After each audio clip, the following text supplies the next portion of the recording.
Okay, so my name's Don and we're here to talk to you about IELTS listening today. Remember that I'll be answering your questions, so you must make sure that you write your questions in the comments below and I'll answer them as we go along. But in order to start us off, we have Dwi here. Hello, and he's going to everyone. begin by asking a few questions that have already come in. Okay, cool, awesome. Dwi. So I'd like to ask, how does IELTS test my English listening? Well, that's a big question, Dwi. The listening test is about 30 minutes long and it has 4 sections. Now these 4 sections are quite different to each other. It's all about listening, but you have to, in the first section, listen to a couple of people having a conversation about an everyday event. In the second section, you listen to one person only giving you some information. This is often recorded information, perhaps a radio broadcast. In the third section of the listening test, you have 2 or 3 or even 4 people talking about something that's a little bit related to academic study. And in the final section is one person beginning a lecture and continuing with this lecture, giving you some quite detailed information. A lot of people find this the hardest part of the test. Okay, cool. So so how's it, you kind of went through it, but how's it actually structured? How's the listening test actually structured? In each of those sections, Dwi, there are 10 questions. So you end up with 40 questions in total. The way that the test is structured is basically you hear the recording only once, and that's very important. So you have to be concentrating from the very start, and you listen to each of the sections, and at the beginning of each section you're given some time to think about the answers to the questions, and also some time to check your answers at the end. Wonderful, wonderful. Okay, so let's remember to put your questions down in the comments section below, so we can answer all your questions and anything you need to know. We've got Don here; he's our expert, so he knows what he's doing. So as you were saying, there was what is the most difficult part? You were saying something about it. But Okay. Could you go a bit further The most on that? difficult part of the test really depends on what you're used to. Some people might find it difficult listening to 2 or 3 people talking together. But a lot of people, I think, would agree that the final part of the test is the most difficult. This is where you are listening to a lecture. How do you practice for that? Well, using the internet, you can hear people giving lectures all the time.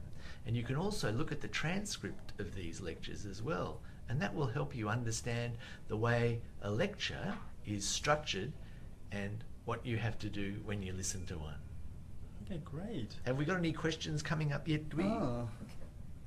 I was going to ask, what tips would you have to prepare for the listening? Like, is there any tips to prepare for the listening? Well, the surest way to improve your listening is to improve your vocabulary.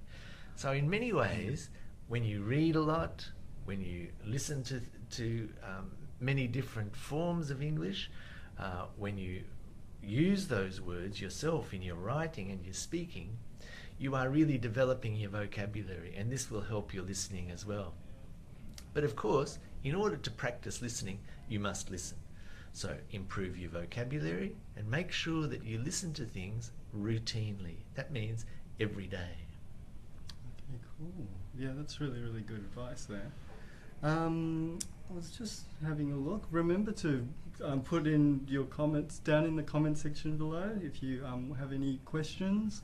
So I'm just having a think. Let's say, yeah, we're waiting for some questions. If you have Manoj, any. I think, has asked a question about writing your answers using no more than 2 words. Yep. This is an interesting question, Dwi, because when you write your answers, you're often given instructions about how many words you should use. No more than one word, no more than 2 words, and a number, for example. If you wrote 3 or 4 words in your answer, this would be marked wrong. So be very careful to follow the instructions if you have to write a word. And the other thing you must be very careful about is make sure that you spell this word correctly, because unlike in the reading, you won't actually have the word in front of you. You'll be listening for the word. So make sure that your spelling is correct, because if it's not, that will be marked wrong as well. And finally, when you are writing a word down in answer to a listening question, make sure that you write it clearly, because if the marker thinks that maybe you have misspelt it simply because of your writing style, then this will be marked wrongly as well. I would recommend that you use block letters when you write your answer. That's a good idea. Yeah, it's much clearer in block letters. Yeah. Kay Yani asks, how can we catch up when we miss the listening in the exam? So Right, how do we catch up? Okay, Because so it can go really quickly. This is a difficult one, Yeah. because you can only hear the answer once. Sometimes the answer will be repeated, but if you miss something in the listening, that means it has gone forever. And what you must do is not panic. What you have to do really is be thinking of 2 questions at the same time. For example, you're thinking about the answer to question 25 and 26. You have them both in your head. You miss the answer to question 25, but you're able to catch the answer to number 26. Remember, the recording follows the order of the questions. So if you hear the answer to question number 25, you know that the answer to question 26 is coming up soon after. Okay, cool. I've got Jane asking, what handwriting is most acceptable? And some people have habitual cursive writing, which is that kind of joined writing. So what is more acceptable? Well, they're all acceptable. If you write in a cursive style, that's fine, as long as it is clear. If you write in block letters, that is fine, as long as it is clear. But if you have poor handwriting, and this is not just for the listening, it's also for the reading, and it's also for your writing. If you have poor handwriting, I would recommend in all those cases, listening, reading, and writing, that you use block letters. This makes it clear for the examiner. Okay, great. I've got a question from Vara from India.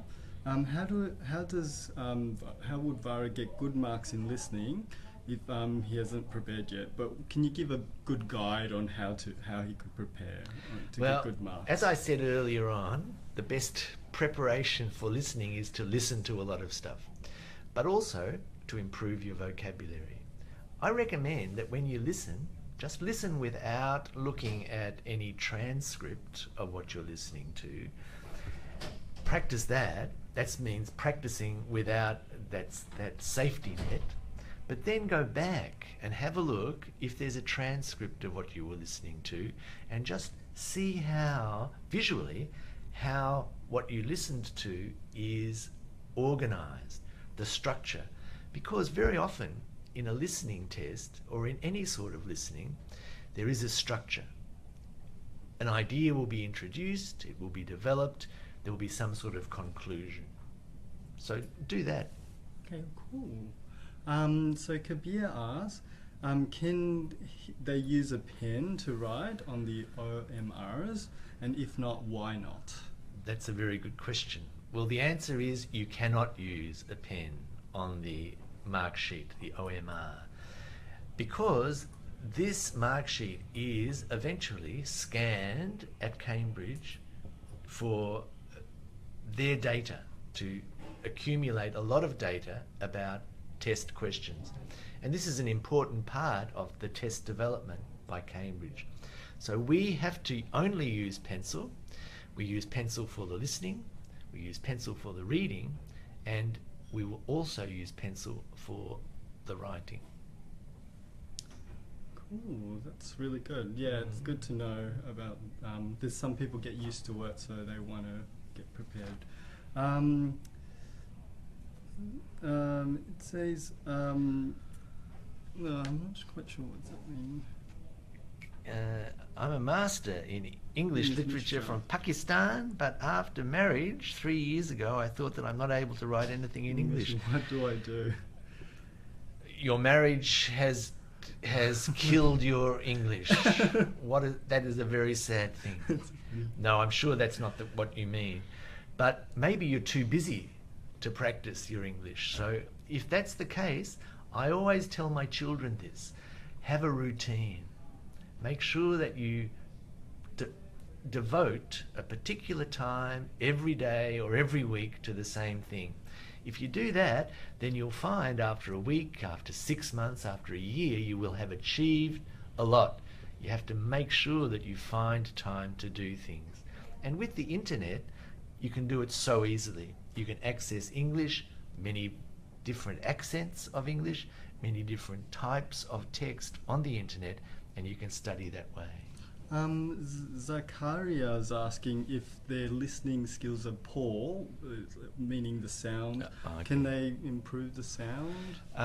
Well, in the IELTS test, the listening comes on a CD, and at different test centres they will have different machinery for playing the CD, but they all have to produce a good quality sound.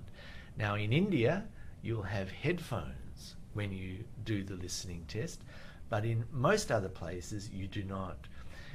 There is a sound check at the beginning of the listening test where the supervisor will play some of the listening, and he or she will ask if everyone can hear it okay.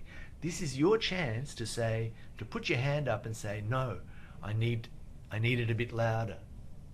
Or even, I need to change my seat in order to hear it better. You can do all of these things, but make sure that you do it when you are given the chance. Okay, cool. Yeah. So at the beginning, they need to, because it just goes, so you must make sure you can hear it properly, so make sure you do that. Taifur has asked, how could they improve their listening in section 3 and 4? Okay, so Taifur has asked about the 2 harder parts of the listening test, because these are about topics which are academic. They're not very seriously academic topics in part 3. It might be a couple of people or 3 people discussing a research project or an essay, for example. In part 4, this is more complex because someone is giving you some detailed information about a sort of an academic subject. It could be about something to do with science or about something else. How do you improve? Well, as I mentioned earlier, you can access this sort of material on the internet very easily. Someone giving a lecture. And you can listen for those sorts of words that are used. Now remember, when a person is speaking to you in English, they are giving you some cues, some signposts that tell you where they are going. They will say words like, on the other hand, however, as well, but, furthermore. These are the words that you should listen for and understand so that you know which way the argument is going.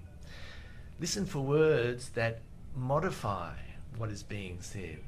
Always, never, sometimes. All of these things will help you answer your questions more accurately. Okay, cool, wonderful. Thilakasundare asks, how could she please get a 8 in academics since she's doing her nursing? So you could maybe go through the band scores and the difference between maybe a 7 to an 8? Academic and general training listening are the same. So the listening test is the same for academic or general training, as is the speaking. It's the same for academic and general training. How do you get an 8? Well, in order to get an 8 in listening, you need to get about 36, 37 correct answers. That means you are only able to get about 4 incorrect answers. Now, you must remember all of those things that I mentioned before. Spelling, if you misspell words, then you're never going to get that good score. If you don't write clearly, again, that will stop you getting a good score. If you don't follow the instructions, if you don't write no more than 2 words or 3 words, if you write more than that, that will be a problem. But really, I think one important thing is to concentrate from the very beginning. Because some people can concentrate for a short period, maybe 10 minutes, but you have to keep your concentration going for 30 minutes, from the very beginning till the very end. So if you have any lapse in concentration, then this will affect your score as well. And finally, in the listening, you're given 10 minutes to write down your answers clearly. So make sure that when you do write down those answers clearly, you write them down in the correct space, and you make sure that you write them clearly. Wow, cool. Now, Harpreet asked, from the listening, do you have to put the answers that has been like lectured out to you, or can you put a different word that has the same meaning as your answer instead of what has been I would recommend that you write down the word that you hear. The marker has a list of answers, and sometimes there are alternative answers, some words that are synonyms. But in order to be safe, I would write down the very word that you hear. Now, the word you hear will not be a difficult word. You won't be asked to write down a very difficult word, a word that's very hard to spell. And if you are asked to do that, it will be spelled. The internet's cut out. Okay. Oh, okay. Sorry for that little break in transmission. When you do write down your answers, make sure that you spell them correctly, and if there is an S required, make sure you put the S. Make sure you're careful about grammar, because sometimes the word must fit into a sentence, and that must be grammatical. Okay? Cool. Just a reminder, if people can write questions about the listening section of the IELTS test, so we're trying to answer all the listening related questions on the section. Also, I got a question from Amia asking that they got an 8 and they want to get a 9, but they're having problems with the multiple choice answer part. Okay, so in a multiple choice question, you're given 3 options. Is it A, B or C? Now, this is difficult for some people, but basically what you have to do is just understand each of those choices and understand what it is that you're listening to, and really just make a decision based on that. It's a very difficult one to give advice on, because this sort of question is something that tests your ability to match something that's written down with what you hear. You can always practice these sorts of questions. If you go to our website, IELTS Essentials, you'll see there are some listening practice materials there, and there are some multiple choice questions there as well. Yeah, cool. So I'm getting a lot of thank yous from Harpreet and Very good. Some other people, so you're doing really good, Don. So I'm just quickly scrolling and see if there's any more. Did you want to answer? I can answer some questions. There are some questions about reading and writing. Let's talk about that. Let's look at this one. Yep. A problem with the reading section. Give some useful tips for the ones who don't organise time in reading section, okay? Secondly, how much time does a Pakistani bachelor's degree student prepare for IELTS test to get a 7? Okay, so there are 2 questions.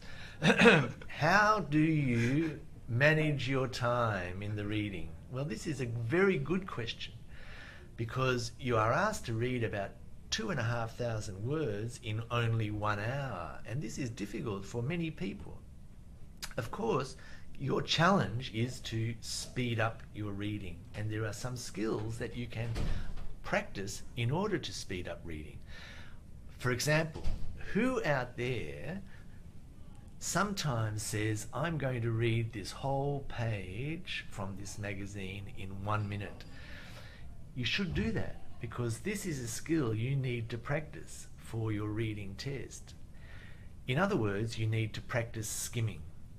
The other thing you need to do is to read actively. Think, what am I reading for? I'm looking for a particular piece of information. I'm asking myself some questions about what I'm reading. The more you actively read, the more comprehension you'll have, and the more quickly you'll be able to find particular parts in the reading. So that's the first answer. Now, if you are a university graduate from Pakistan or anywhere, then you still need to practice reading in English. And not just reading anything in English, but reading material that is a bit similar to what you will read in an academic reading test. And I would recommend that you begin with a serious English language newspaper or news magazine, or a serious news blog on the internet, for example, that covers the sorts of issues, the sorts of topics that you might find in a reading test. Remember, it's not just the topic, it's also the way that a reading passage is structured. You will find that if you're reading something maybe from Time magazine or from New Scientist magazine or something from a serious English language newspaper, the writer will introduce the topic, they'll introduce 1 or 2 issues that must be discussed, they will conclude. And this is what you will find in a reading test. So practice doing that. Okay, cool. Also, Zakaria has asked, what if they can't understand the pronunciation, basically? Well, in the listening test, you will be given lots of different accents, but they will all be mainstream English language accents. You will hear Australian accents. That's my accent. You'll hear English accents. You will hear American accents, Canadian accents. You'll even hear New Zealand accents. But you won't hear Indian accents or people from Vietnam who speak English either, Dwee. No. Nothing okay. against you there. But you will be able to understand everything that they say if you have a little bit of practice with those main English language accents. Okay? Wonderful, wonderful. Cub Dale asks, where could he study IELTS for free? Well, I don't know where you can study IELTS for free. You can always go to the IELTS Essentials website. You can go to our website and have a look at our material. You can go to our Facebook page and have a look at some of our tips there as well. But really, I would recommend that you find some native English language speakers and maybe make friends with them, get to know them, join a club, and in this way you can practice your English and it won't cost you any money and you'll be making some friends as well. So we have time for only one more question at the moment, so do we make it a good one? Oh goodness, okay. Let's see. Do you think this one? Okay, or? I'll read it out. Yeah. Isel says, please answer how to make sure whether it is required at the end of the noun or not. Can we use brackets and put the word in plural in brackets? Okay, so the question is, how do you know you need an S at the end of a word? Well, it depends on the type of question. It could be that they're talking about a topic where something happens, something is caused by a plural noun. Like, for example, it could be dogs do this or birds do this. In that case, it would be an S. It could be an uncountable noun. It could be the rain does this, or it could be oil does this. It could be a word that you have to fit in to a sentence. And in other words, it might be something, something, something does something. Well, that means the noun there will be singular because something does something. You've got to look at the context, look at the content of what you're listening to, and look at where you have to place that word. The question here was, can you put an S in brackets at the end? Well, sometimes yes, that would be okay. But if that's not part of the answer, that would not be marked correct. Wow, okay, that's really helpful. Really Okay, good. Thank you so much. You've been really amazing. It's been my pleasure. And let's see you next time at our next Facebook session. Bye-bye.